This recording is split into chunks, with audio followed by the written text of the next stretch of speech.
حضرت ابو ہریرہ رضی اللہ تعالیٰ عنہ نے کہا کہ حضور صلی اللہ علیہ وسلم نے فرمایا کہ کیا میں تم کو ایسی بات نہ بتاؤں کہ جب تم اس پر عمل کرو تو تمہارے درمیان محبت بڑھے، اور وہ یہ کہ سلام کو آپس میں رواج دو۔ حضرت جابر رضی اللہ تعالیٰ عنہ نے کہا کہ حضور صلی اللہ علیہ وسلم نے فرمایا کہ کلام سے پہلے سلام کرنا چاہیے۔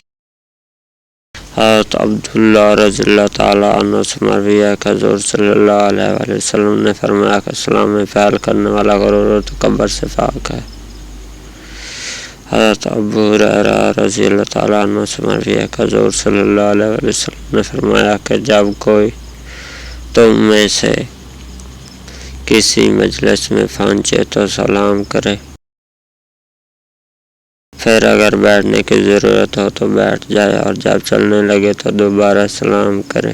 حضرت انس رضی اللہ تعالیٰ عنہ سے مروی ہے کہ حضور صلی اللہ علیہ وسلم نے فرمایا کہ آئے بیٹے، جب تو گھر میں داخل ہو تو گھر والوں کو سلام کر، کیونکہ تیرا سلام تیرے اور تیرے گھر والوں کے لیے برکت کا سبب ہوگا۔